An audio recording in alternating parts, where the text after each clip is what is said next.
Hey guys. Today we're going to be taking a look at Hearthstone. It's free to play, it's a card game, so if you're not into the whole card game thing, this isn't going to be your deal. So, yeah. That being said, let's take a look at some of the stuff. You get a quest log, you get daily quests, which will give you 40 gold a pop. You can win 3 games with any class, win certain games with certain classes, kill so many units, blah blah fucking blah. You get the idea. Here you can see my hero levels. I have a couple of them leveled up. Here's how it works. You start off with the mage deck, and there are 9 classes, I believe, and to unlock them, you have to go into practice mode, and then actually play against the computer. It's really easy, and once you beat them once, you unlock that deck type, and you have to level the deck up to get basic cards, so on and so forth. Yeah, get the gist. Each deck can go to level 30, I believe. I might be wrong, but once you get to level 10, you get all the basic cards for that deck. And once you get 100 gold, you can go into the shop and open your booster pack. You can buy some with rolled money, obviously, if you want to, which I haven't. I've gotten probably 7 or 8 boosters so far. You get 100 gold for unlocking all the classes and getting them all to level 10. I think you get another 100 gold, stuff like that. And then you have your dailies to do every day. And when you win 3 games in a row in the play against other people, you get 10 gold every 3 wins. So you can constantly farm up if you want. But yeah, let's take a look at this here. I'll show you the Warlock deck I have. I have my deck build over here. And yeah, basically you construct your Warlock cards, right? You unlock more as you go on, and you unlock more as you open booster packs. And there are rarities to the cards, I don't know exactly what the colors are. There's like common, rare, legendary, epic, or whatever, or epic and legendary. You get the gist. And yeah, they're harder to get. The legendaries are a lot harder to get in the booster packs and whatnot. And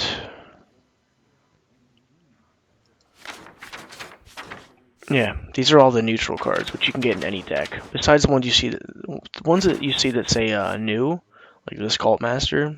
I got it from a booster pack, so you can't get all of these unless you unlock them from booster packs too.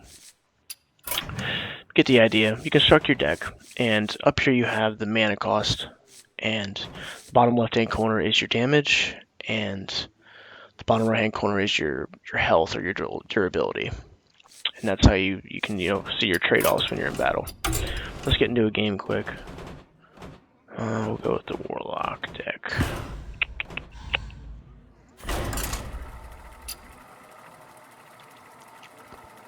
Searches for a match, all that good stuff.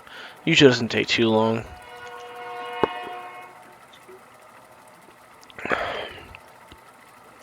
See down here I have 40 gold. Alright, I found a match. A worthy opponent. Usually it goes by your ELO, like your amount of wins and stuff, so usually you get a pretty even enemy. Your soul shall be mine. Voidwalker. Okay, you see the taunt here? When you have that out on the play field, or the table, his minions cannot attack your hero, or I'm going to throw in the Inferno and try to get another card. Okay, I got a level 1 Mortal Coil. Alright. But yeah, when you have taunt, his minions and his spells have to attack that taunt unit instead of you or any other unit. So it's a nice thing to have. I'm going to play the Voidwalker. It's a 1 and 3. It's a really nice 1 mana card. See the mana cost 1? You start with 1 mana. Each round, you get an extra mana spot. So you can play more cards, play higher rated cards, so on and so forth. Yeah, and you can start with the coin. I don't know exactly who gets it. I think it might be random. But it'll give you an extra mana crystal for that turn, so you can use higher level things quicker. All that kind of good stuff. Okay, so I have 2 mana. I'm just going to burn it. Alright, I'm going to use this to throw out my Flesh-Eating Ghoul. Whenever a minion dies, he gains +1 attack. So I'm going to throw him out here, and then kill his minion, and you'll see his attack damage go up. Because his minion died. So, it's a nice card. You get the idea. This Soulfire does 4 damage, but it discards one of your cards, and it doesn't cost any mana vials. That's the trade-off. Sacrifice a card. You know, he equipped a weapon. Does 1 damage and has 4 durability. I think. No, 4 turns. I guess he can use that for 4 turns now. So this hero can attack with it. Now, if he hits a minion, it'll do damage back to him, so that's not really the best idea. Mortal Coil does 1 damage. It'll damage him, kill him, and then draw a card, because that's what the card states. As long as it kills the unit. Kill this guy off. And I'm getting more damage on my Flesh-Eating Ghoul this entire time. And my class ability is Life Tap. I sacrifice 2 health for a card. So you can stack the decks up pretty good with the Warlock. It's pretty nice. Now I can hit his hero. You have 30 durability on your hero, or life. After that, it's good game. Each class has its pros and cons. And yeah, people do have stacked decks if they put money into it, or they played a long time, and you know, you can get your decks just from playing, grinding out dailies and stuff. So it's not, you know, if people are buying booster packs, it's not a complete advantage. But I guess there are legendary cards and shit that will give them a huge advantage, obviously. So, you know, it's up to you if you want to put money into the game or not. It's just quicker that way. Like any game that's free, you can put money in and it will make things quicker for you. But at least you can get all the cards from just playing and getting gold.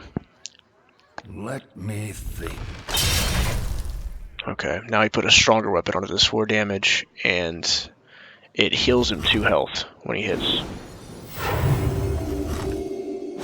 See, it healed him 2 health. He took 1 damage, so he healed for 1 overall.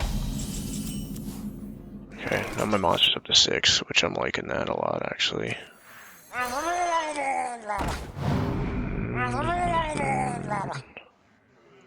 As you command.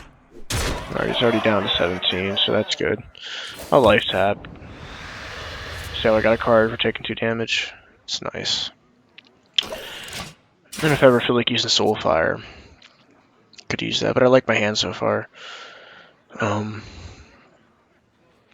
Like if I had shittier cards, it'd be easier to just use this. Or if I use these up and have 1 card left that's shitty, I could use Soulfire and just not even care about the card that's sacrificed. That's what's so versatile about it. Now he killed my Taunter. I'm gonna throw my other Taunter out, my 1 for Silverback Patriarch. 2 Soulfires.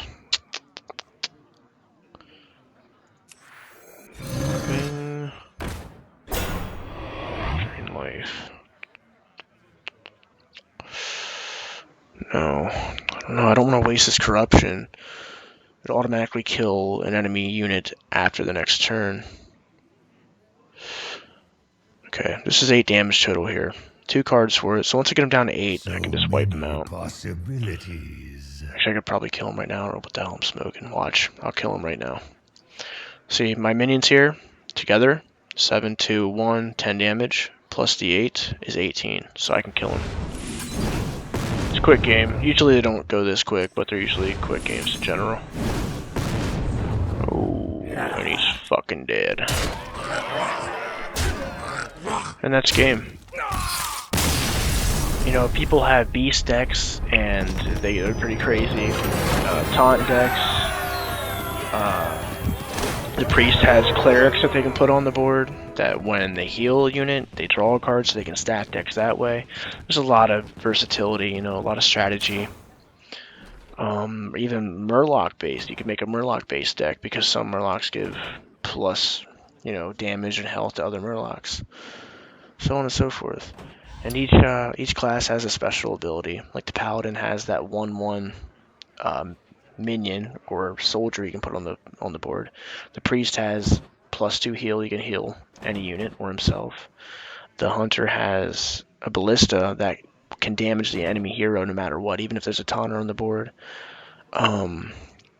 Just stuff like that. The Mage has a Fire Blast that does 1 damage. Yeah, and the Hunter has traps, which is really cool.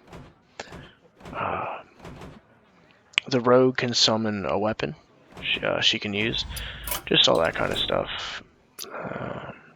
I mean, I can explain some more of the cards here. Oh yeah, charge. When a card has charge, when you place it onto the board, usually it has summoning sickness or sleep sickness, whatever you want to call it.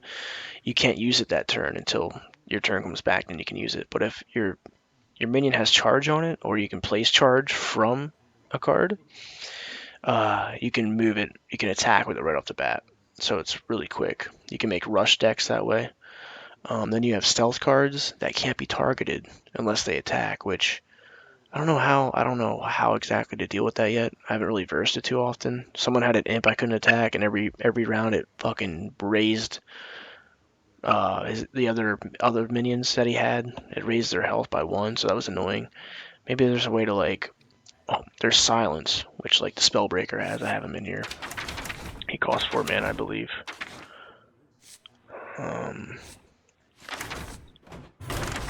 He has silence, and what silence does is whatever is on your card, like battle cry, give a friendly minion +1/+1, or like charge, or blah blah blah, whatever the hell the card does. If you silence it through a card, it takes that ability away. Like if you silence a taunter, it can't taunt. Divine Shield, the first time the minion takes damage, it ignores it, so it has a shield in front of it. Some have spell damage +1, stealth, blah blah blah. So silence, I guess. Here it is. Silence a minion, Spellbreaker. Removes all card text and enchantments. So yeah, that's basically all it does.